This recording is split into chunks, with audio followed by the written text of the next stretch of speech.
Enorme recibir a un amigo de la cocina de las noticias, otro amigo más. Me estoy refiriendo a un gran economista, él es jefe economista de Black Toro. Él es Fernando Marengo. Bienvenido, Fer. ¿Cómo te va? ¿Me recibís bien, Fernando? No, parece que tenemos un inconveniente técnico, se cortó. Bueno, perfecto. En segundos en breve, nada más. Sí, en breve vamos a estar solucionando este temita técnico y seguramente lo vamos a tener en el aire con nosotros a Fernando Marengo para que haga hincapié en el tema inflación, tema cepo, ¿sí? Entre otros temas, ¿no es cierto? De acuerdo con el Fondo Monetario Internacional o pequeños no. movimientos en la economía. Ya. Exacto. Ahora sí, Fernando está con nosotros. ¿Cómo está, Fer? ¿Qué haces, Silvio? ¿Cómo estás? ¿Cuánto tiempo? Bien, muy bien. ¿Escuchaste la presentación?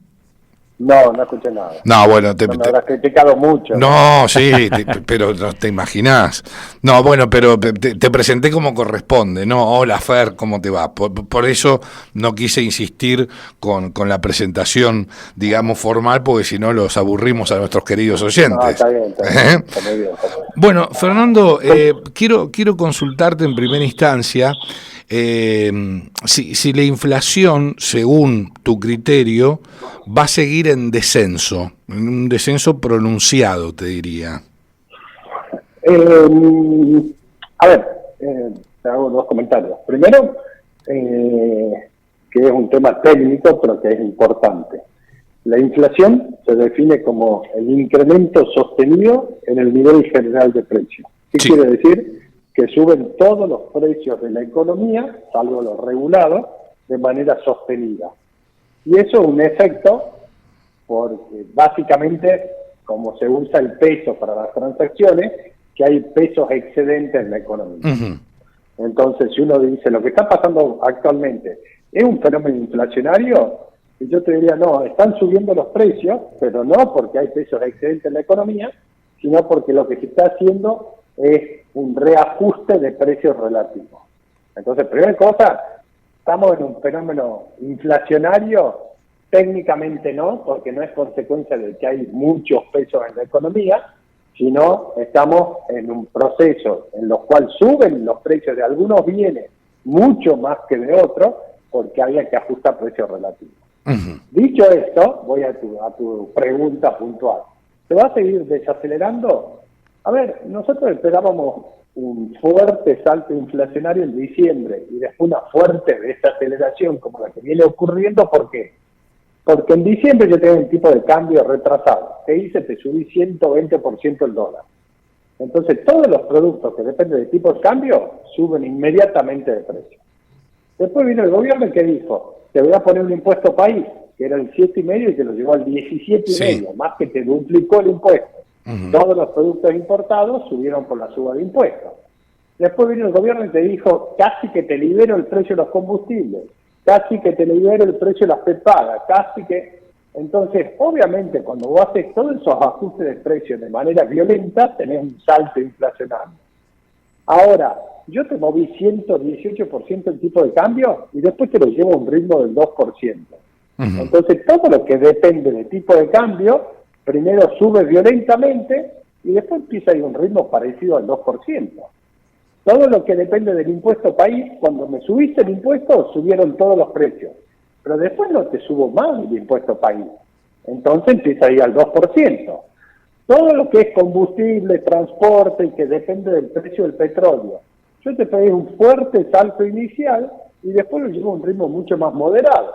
Entonces, ¿qué empieza a pasar? Que todas las variaciones de precio empiezan a ir a un ritmo parecido al del tipo de cambio. ¿Que cuánto se mueve? 2%. Exacto. ¿Qué pensamos nosotros? Que hacia fin de año podés tener tasas de inflación incluso por debajo del 3%, pero que si querés bajar más la inflación, más ese ritmo de depreciación del 2% mensual, lo vas a tener que bajar.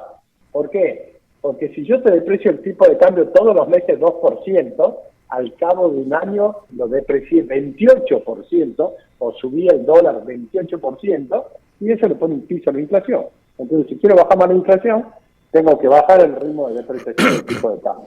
Sí, totalmente. Bueno, el gobierno, si mal no recuerdo, creo que fue el ministro Caputo o Milei, no lo recuerdo bien. Lo cierto es que el crawling peg que estiman para el próximo año va a ser del 1.7%. Exactamente, en el presupuesto ya tienen un ritmo de crawling más bajo que el 2% promedio. Nadie sabe cómo es el dibujo mensual.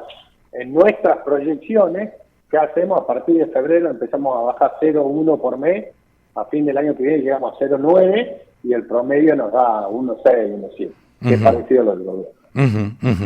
Perfecto.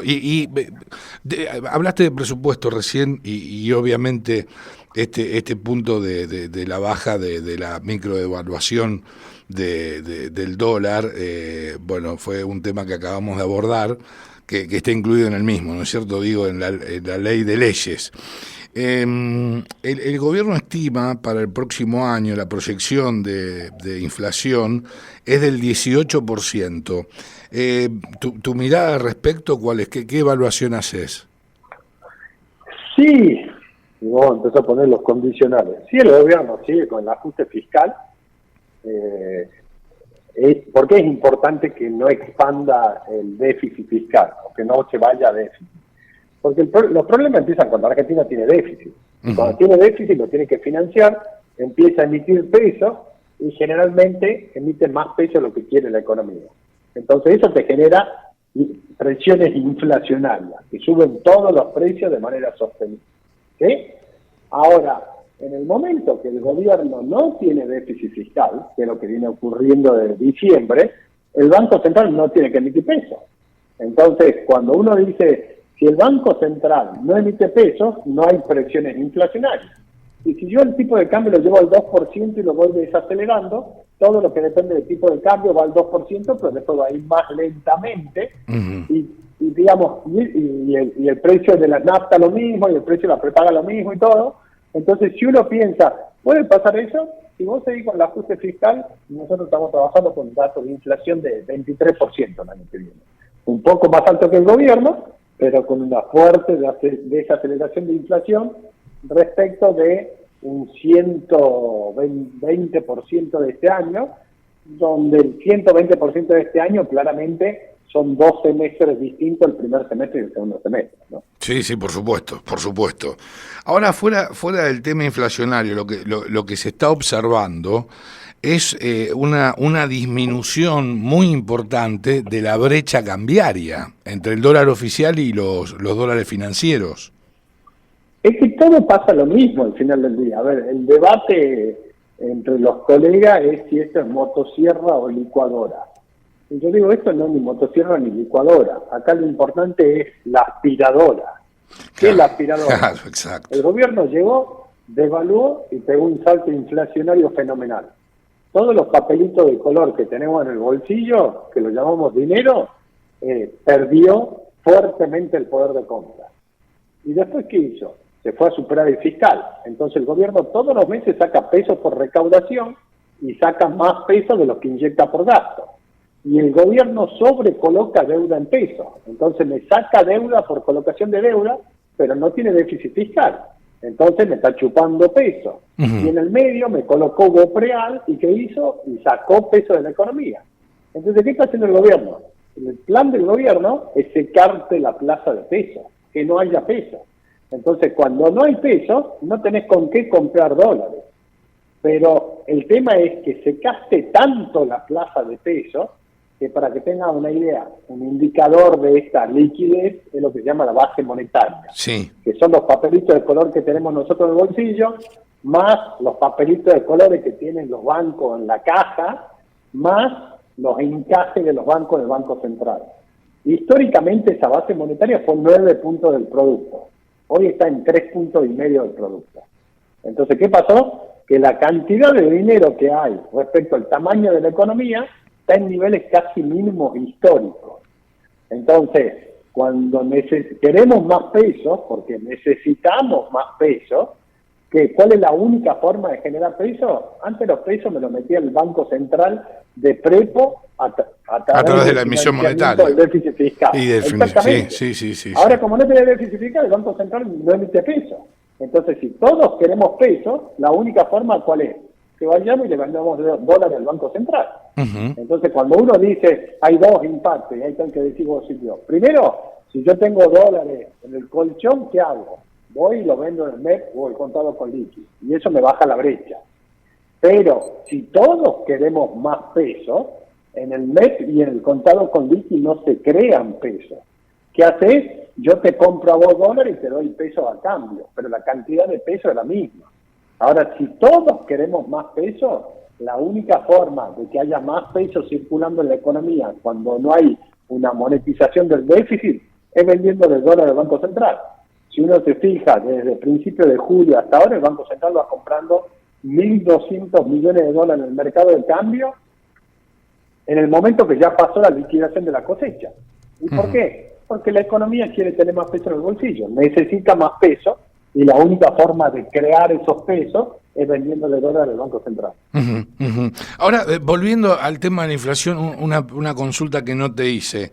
¿Cuánto peso tiene la recesión que hoy se está viviendo en la Argentina en relación a la disminución de la inflación, si es que lo tiene? A ver, si uno dice el índice de precios está formado por una canasta de 4 grupos de bienes. Uno son los que se llaman exportables. Pongamos de ejemplo el trigo. Sí. Argentina produce trigo y el trigo se exporta o se consume internamente. Supongamos, cae el consumo de trigo, no cae el precio, lo exporto. Listo. Entonces, la recesión no te impacta en el precio del bien exportable, porque si cae la demanda doméstica y vendo menos trigo en Argentina, ¿qué hago? Lo pongo en un barco y lo vendo a Brasil. Listo. Segundo componente del índice de precios son los bienes importados. Y los bienes importados en una computadora. Y el precio de la computadora viene en dólares por tipo de cambio. Y si cae la demanda, importo menos. Pero no baja el precio de la computadora. No. Entonces tampoco impacta. Tercer componente, tenés lo que se llama los precios regulados. ¿Qué son los regulados? Lo que el gobierno decide el precio, que hace con la tarifa de transporte, luz, gas, agua, electricidad, y no depende de la recesión tampoco. Eso lo maneja el gobierno. Entonces, lo único que depende eventualmente de actividad económica es lo que se llama no transable. ¿Qué es no transable? El ejemplo clásico es el peluquero. Que el peluquero, si tiene menos clientes, no puede ir a cortar el pelo a Brasil. Entonces, ¿qué hace? Y bueno, puede o sube menos los precios, te puede llegar a bajar los precios eventualmente como para tratar de tener un poco más de actividad económica. Pero si uno se fija en los componentes del índice, de los 4 que forman el índice, yo te diría, no te diría, solamente el que se llama no transable es el que la recesión hace que los precios o no suban o suban menos o eventualmente hasta abajo. El resto no depende de lo que pase con la actividad económica en Argentina. Y a ver, el Fondo Monetario Internacional estima que el año que viene la Argentina va a crecer un 5%.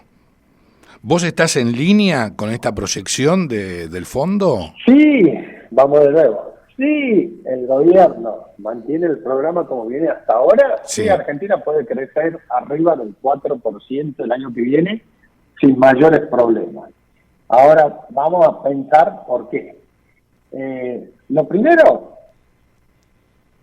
si yo me comparo contra el año pasado, que muchos de tus radios escuchas deben estar diciendo, no, la caída de actividad económica es fenomenal. Si yo me comparo contra el año pasado, obviamente que la caída de actividad económica es fenomenal. ¿Por qué? Porque el año pasado había era un año electoral, donde el gobierno, intentando ganar las elecciones, ¿qué hacía? Emitía. Nos llenaba los bolsillos de peso vía déficit fiscal. Ahora, como había un proceso en el cual la inflación se iba acelerando, nadie se quería quedar con los pesos esos. Entonces, ¿qué hacíamos? Comprábamos cualquier cosa a cualquier precio. Entonces, ¿qué es lo que te generó eso? Y que la actividad económica el año pasado estaba funcionando con anabólicos. Este año viene otro gobierno y el programa que implementa es justamente lo opuesto. En vez de llenarte los bolsillos de pesos, este gobierno lo que está haciendo es sacándote todo el tiempo los pesos del bolsillo. Entonces, obviamente, cuando yo compare actividad económica este año contra el año pasado, estoy por debajo. Dicho eso, ¿qué es lo importante acá? Lo importante es que actividad económica vaya mejorando mes a mes, digamos, y es lo que ocurrió. Sí. Marzo, abril tocaste un mínimo, mayo mejoró, junio mejoró un poquito más, julio mejoró un poco más. Cuando salga la cifra de agosto, a fin de esta semana, nosotros creemos que va a mostrar otra mejoría respecto de julio, no del año pasado, porque además en agosto del año pasado estaba justo cuando empezaban las PASO, que estaba inyectando plata vía déficit fiscal de manera exorbitante. Bueno, obviamente cuando yo comparé agosto contra agosto va a ser negativo, pero lo importante es que agosto sea más alto que julio. Y eso se empieza a ver esa recuperación. Y esa recuperación, si vos llegás, a ver, ¿cuál es la expectativa? Que noviembre, diciembre, ya estamos arriba de noviembre, diciembre del año pasado.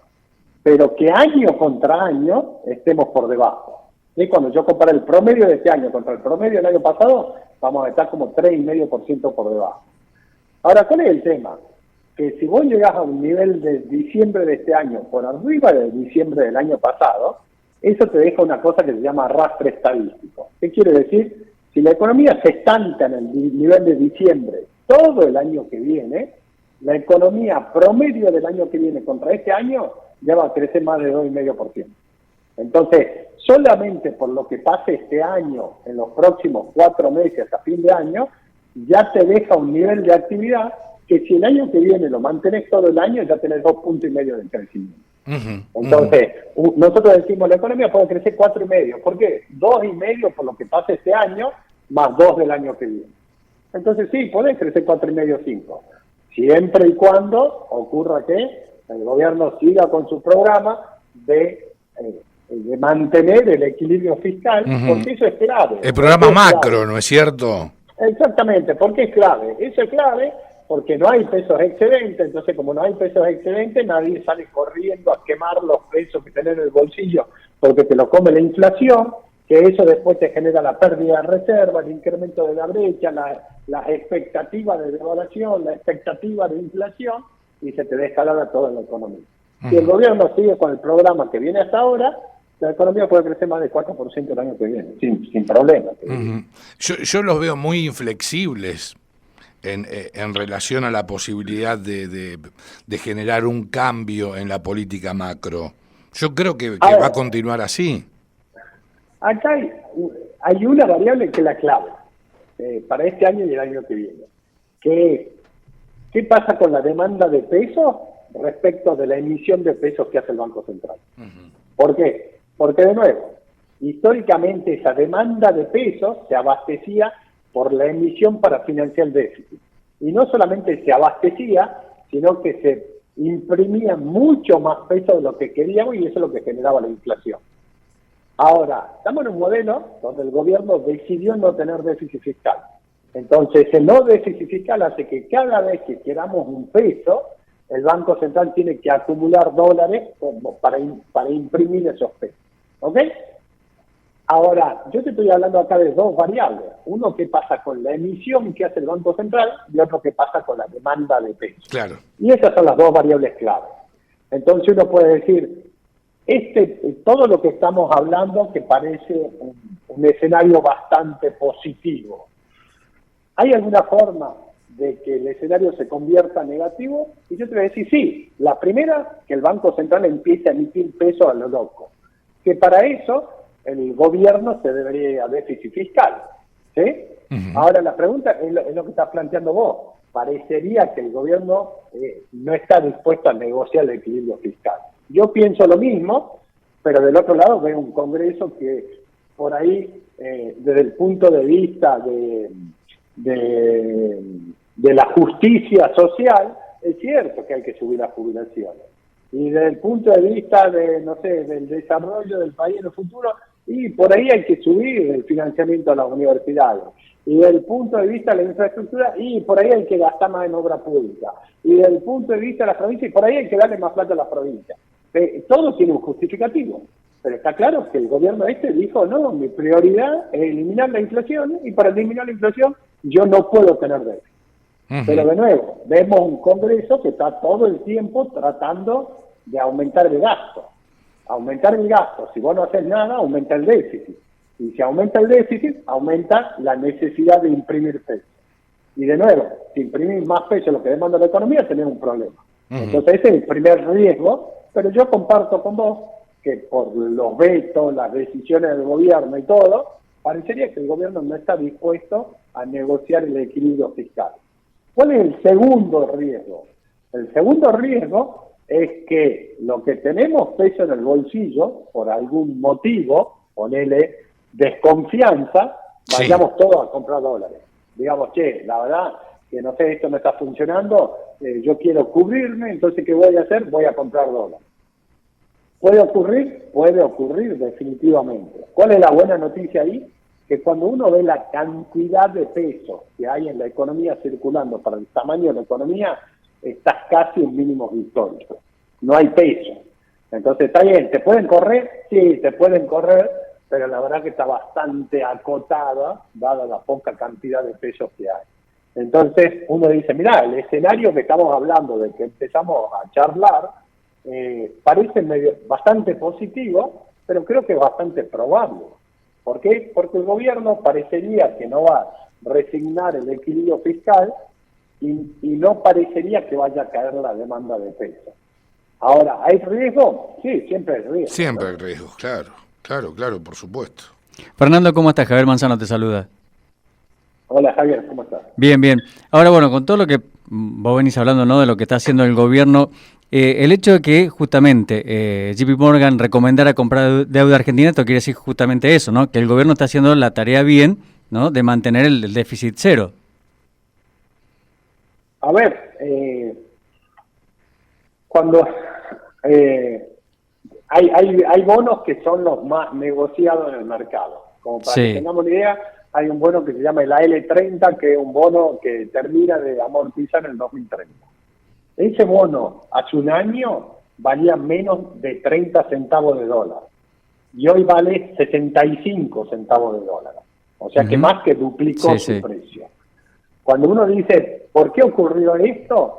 Y yo diría, claramente el año pasado el miedo era no solamente que no te lo paguen, sino que vaya a una reestructuración, y la evaluación era demasiado agresiva. Uno decía, si yo aplico una reestructuración como la que hizo Guzmán, a 30 centavos, el bono ese sigue estando barato, conviene comprarlo. Pero claramente el año pasado el mercado casi que no había desaparecido el apetito por Argentina a cualquier rendimiento. ¿Por qué? Porque el riesgo era infinito. Entonces la gente decía, ¿sabes qué? No quiero escuchar hablar mal de Argentina. Entonces uno decía, porque ese bono técnicamente está muy barato, aún con una reestructuración en el medio. Pero los inversores te decían, no, pero de nuevo empezar con la historia, la reestructuración, los abogados, los fondos buitres, todo lo que conlleva una reestructuración, prefiero perderme el negocio. Y eso es lo que pasaba. En el medio cambió el gobierno. Y cuando cambió el gobierno, empezó a subir el precio del bono, pero claramente en el último tiempo se profundizó la suba de precios. ¿Por qué? Porque el mercado, mes a mes, y yo creo que la recomendación de JP Morgan llega tardísimo, no porque no sea una oportunidad, creo que es una oportunidad, pero es una oportunidad hace 6, 8 meses el bono ese. Ahora, ¿de qué se va convenciendo el mercado? Se va convenciendo de lo que decía Silvia. Bueno, parece que el gobierno no está dispuesto a resignar el superávit. Bueno, parece que el gobierno no está dispuesto a devaluar.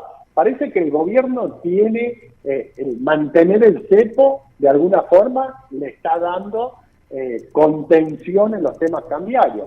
Bueno, parece que el gobierno está siendo exitoso en bajar la inflación. Bueno, parece que la economía se empezó a recuperar el margen. Se está cumpliendo con los compromisos de la deuda, también es un punto no solamente muy importante. se está cumpliendo, sino que te empiezan a depositar la plata de los vencimientos del año que viene. Exacto. Bueno, Entonces, obviamente, a ver, si un bono argentino valía 30 centavos de dólar y de golpe tengo un gobierno que fundamентaliza el superávit fiscal, que me estabiliza el tipo de cambio, me baja la inflación, la economía se recupera, empieza a comprar dólares y me lo deposita para garantizarme los bonos el año que viene, bueno, está tirado de barato el bono ese.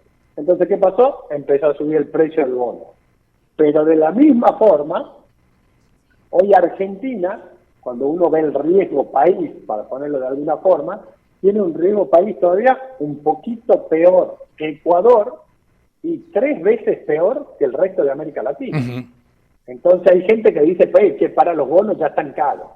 Yo digo, no están caros, subieron mucho de precio, subieron más de 100% su precio. Pero cuando vemos el riesgo país de Argentina, que todavía le falta para llegar a Ecuador y le falta mucho para llegar al resto de América Latina, uno dice, guarda, que por ahí le queda todavía mucho camino por delante, siempre y cuando el gobierno siga haciendo lo que viene. Hoy escaló un poquitito más el riesgo país, está en 1099 puntos. Esto creo que se va a solucionar una vez que comiencen a llegar las inversiones a través de RIGI y obviamente cuando definitivamente se eliminen las restricciones que conforman el cepo cambiario. A ver... el cepo, en líneas generales. A ver, en realidad, ¿qué busca un inversor? Tasa de retorno ajustada por riesgo. ¿Sí? Por supuesto. ¿Y quién es el primero que invierte? El primero que invierte es el kamikaze, el que dice, che, Argentina, un bono argentino rinde más que un bono ucraniano. Y Ucrania está en guerra. ¿Qué posibilidad hay que el bono no me lo paguen si Ucrania me está pagando? Y no, la verdad que la probabilidad es baja. Entonces invirtamos. Bueno, compran bonos. Y después viene otro que un poquito más adverso al riesgo y dice, che, mirá, Argentina está mejor que Venezuela, pero peor que todo el resto de América Latina. Y la verdad que la situación parece mejor que la de Venezuela y más parecida a la de Ecuador. Bueno, compremos. Entonces, siempre el que entra primero es un inversor del riesgo. ¿Sí? Es imposible pensar que el 10 de diciembre haya entrado inversión para hacer una central nuclear que la va a amortizar en 50 años. El primero que entra es el que está dispuesto a tomar riesgos de corto plazo. Y ese que hace es que te sube el precio de los bonos y te baja la tasa de interés implícita. Y yo creo que eso va a seguir pasando, porque Argentina todavía paga una tasa muy atractiva respecto al resto de América Latina. Cuando esto se vuelve virtuoso de alguna forma, que ya no sea solo inversión especulativa en bonos, tienes que tener un riesgo país abajo de 800 puntos. Y todavía te falta un trecho, estás en 1060, te faltan 250 puntos para llegar a un nivel en el cual esa baja de tasa empieza a ser virtuosa. ¿Virtuosa para qué? Virtuosa básicamente para que el sector privado pueda endeudarse afuera de Argentina. Sí, por supuesto. De hecho, es muy interesante, Silvio, vos decís, cuando se levanta el cepo, si vos te fijas las colocaciones que estuvieron haciendo empresas argentinas en los últimos 2 meses en mercados globales, un bono argentino rinde 17%, y las empresas argentinas están colocando deuda al 7%. ¿Sí? Entonces, digamos, ya hay apetito por riesgo argentino, sí, por empresas argentinas. Para el sector privado. Ok, pero todavía estamos con cepa. Pero es brillante. Sí, por eso, pero claro, todavía estamos con cepa. Entonces a mí cuando me dicen el cepo, yo digo, a ver, ¿el cepo existe? Sí, obviamente, no te voy a decir que no existe el cepo. Pero el cepo, cuando tenés decisión de entrar al país, de comprar bonos públicos, de comprar bonos privados, de hacer operaciones dentro del país, el cepo pasa a ser, digamos, su impacto es mínimo. ¿Por qué? Porque hay más gente queriendo entrar que la gente que está queriendo salir. Sí, ¿sí? Sí, entonces, sí. El cepo, ¿por qué se mantiene el cepo? Para mí el cepo se mantiene, primero por un tema prudencial, y yo lo apoyo, porque ¿cuál es el riesgo? El riesgo es que yo mañana levante el cepo y una pasado mañana venga gente a comprar dólares y hoy el Banco Central no tiene dólares. Entonces eso te hace devaluar, salta la inflación y se acaba el programa antiinflacionario, el programa económico y posiblemente el programa de gobierno de este gobierno. Porque el programa de gobierno de este gobierno, ¿qué es? El tema económico. Entonces, cuando a mí me dicen, vamos a levantar el cepo, yo digo, imposible, no puedes levantar el cepo sin reserva, porque corres el riesgo de que te vengan a demandar dólares, y como no tenés dólares, tenés que devaluar. Entonces, desde ese punto de vista, yo digo, primero antes de levantar el cepo, ¿qué es lo que hay que hacer? Hay que tener dólares antes de levantar el cepo. Y hoy el Banco Central, a pesar de que compra dólares en el mercado de cambio, todavía tiene la reserva neta de los vencimientos en dólares, son negativas. Son negativas, más vencimiento en dólares el próximo año que la cantidad de reserva que tiene hoy el Banco Central. Entonces no se puede levantar el cepo. Ahora, que no se levante el cepo me está limitando la recuperación de actividad, la suba de precio de bonos, el apetito por bonos de la compañía, para mí marginalmente. Ok. Fernando, hay que levantarlo, sí. definitivamente. Y sí, obviamente. Hay que levantarlo todo. Sí, pero en el momento oportuno, y hoy no lo es. En el momento oportuno, y hoy creo, no solamente que no lo es porque no tenés dólares, sino que creo que hoy no te está restringiendo, por lo menos masivamente, el ingreso de capital. O el apetito por Exactamente. Fer, te agradecemos muchísimo.